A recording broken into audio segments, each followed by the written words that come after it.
रायपुर स्थित एम्स अस्पताल के director doctor Nitin M Nagarkar ने दूरदर्शन समाचार के साथ विशेष बातचीत में बताया कि भले ही ओमिक्रॉन वायरस को डेल्टा वेरिएंट से कम खतरनाक कहा जा रहा है, लेकिन इससे बचाव के लिए भी हम सभी को पूरी गंभीरता से प्रयास करना होगा। कोरोना के डेल्टा वेरिएंट से थोड़ी राहत मिली ही थी कि एक और वेरिएंट ओमिक्रॉन ने लोगों की चिंता बढ़ा दी है। नमस्कार, मैं मनीष गिरी और कोरोना के नए वेरिएंट को लेकर लोगों के मन में बहुत से सवाल उत्पन्न हो रहे हैं और इसी कड़ी में हमें तमाम सवालों के जवाब देने के लिए हमारे साथ मौजूद हैं एम्स रायपुर के डायरेक्टर डॉक्टर नितिन जी। सबसे पहले तो सर आपका स्वागत है। बहुत बहुत धन्यवाद। देश भर में जो कोरोना का नया वेरिएंट ओमिक्रॉन पसर रहा है, इसके बारे में आप क्या कहना चाहेंगे? जी, ये वेरिएंट जो है ये साउथ अफ्रीका से पहले पाया गया था उस देश में, और धीरे धीरे क्योंकि जैसे इंटरनेशनल ट्रैवल होती है, एयर ट्रैवल होती है, तो अलग देशों में फैला और हमारे देश में भी आया। जैसे कि हम जानते हैं कि अभी कोविड का पैंडेमिक अभी भी जारी है, तो ये वायरस म्यूटेट होता रहता है, अपना स्वरूप बदलते रहता है। तो ये एक चेंज्ड पैटर्न जो है वायरस का म्यूटेशन के बाद ये साउथ अफ्रीका में देखा गया और ये वायरस हमारे देश में भी देखा गया है और अभी तक 350 से अधिक मरीज अलग अलग राज्यों में पाए गए हैं। सर, देश भर में जैसे कि आज ही के मीडिया रिपोर्ट में एक रिपोर्ट आया है कि 400 से ऊपर के केस आ चुके हैं, जिसमें सर्वाधिक 100 महाराष्ट्र में केस आए हैं। ऐसे में ठंड का मौसम है और इसमें सर्दी जुकाम होना स्वाभाविक सा है। ऐसे में आम लोगों को ये कैसे पता चले कि ये सामान्य सा सर्दी खांसी है या कोरोना का नया वेरिएंट ओमिक्रॉन है? मतलब ओमिक्रॉन के लक्षण क्या हैं सर? इसके लक्षण तो लगभग जैसे और भी जैसे वायरल डिजीज़ में पाया गया था वैसे ही होता है। इसमें भी सांस लेने की तकलीफ़ हो सकती है, जुकाम भी हो सकता है, बाकी बुखार, बॉडी एक, पेट में दर्द, ये जो कॉमन सिम्टम्स है ये हर एक में देखे जाते हैं।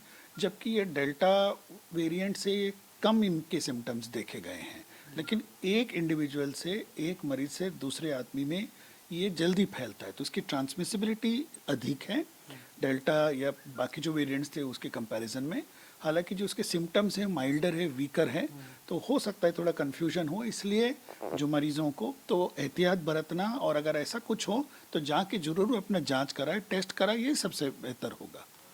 सर, ओमिक्रॉन से सबसे ज़्यादा खतरा किसे है? क्या डबल डोज वैक्सीनेटेड को भी इससे खतरा है, उनको भी एहतियात बरतने की ज़रूरत है, या सिंगल डोज या जिन्होंने डोज नहीं लगवाया है सिर्फ उन्हें ही खतरा है? देखिए, सबसे ज़रूरी है कि हम लोग सब अपना, जिनका भी जो डोज फर्स्ट डोज लग गया बहुत अच्छी बात है, और जो सेकंड डोज के लिए ड्यू हैं अपना डोज और वैक्सीनेशन जरूर पूरा कराएं। और क्योंकि अभी पैंडेमिक जारी है तो अपना कोविड अप्रोप्रिएट बिहेवियर भी अभी जारी रखें। हालांकि देखा गया है कि जिन्होंने भी प्रॉपर अपना वैक्सीनेशन का कोर्स पूरा किया गया है उनमें जब भी और भी कोई भी कोविड हुआ है तो उसके जो लक्षण हैं वो माइल्डर है, तो मॉर्टेलिटी मॉर्बिडिटी रेट्स कम रहते हैं। तो वैक्सीनेशन जरूर लगाएं, एहतियात बरतें, उसके बाद भी अगर होता है तो मोस्ट लाइकली इन्फेक्शन माइल्डर रहेगा। सर, नए साल की जश्न की तैयारी चल रही है, ऐसे में एक डॉक्टर होने के नाते आप सुरक्षा के लिहाज से, मेरा मतलब एहतियात तौर पर, क्या ऐसे मेजर्स टू कंट्रोल बरतने चाहिए जिससे लोगों को फ़ायदा हो और न्यू ईयर सेलिब्रेशन भी अच्छे से वो मना सके? जैसे कि आपने अभी बताया कि ये केसेस तो कुछ हद तक बढ़े हैं, ओमिक्रॉन ने धीरे धीरे पैर तो अपने देश में पसारे हैं, स्प्रेड हो रहा है, तो अभी सही टाइम है जब हम सतर्क हो जाएं, जागृत हो जाएं इसके लिए। और आपके द्वारा हम यही मैसेज भी देना चाहेंगे कि लोग अपना स्वयं ध्यान रखें। अभी भी पैंडेमिक जारी हैं और ये अच्छी बात है कि हमारे यहाँ देश में केसेस कम आ रहे हैं, लेकिन विदेशों में काफ़ी ज़्यादा केसेस आ रहे हैं बहुत सारे कंट्रीज़ में। और इसी तरह से हमारे कुछ राज्यों ने यहाँ पे ऑलरेडी नाइट कर्फ्यू वाला सिस्टम भी लागू किया है। तो यही सोच समझ के किया है, सरकारें अपने तरफ से हमेशा प्रयास कर रही हैं, तो मेरे ख्याल से आम आदमी को, आम जन को भी ये करना चाहिए। अपना खुद ध्यान रखें, भीड़ वाले इलाके में अभी ना जाएं और अपना जो सेलिब्रेशन कर सकते हैं घर में रखें और सावधानी बरतें।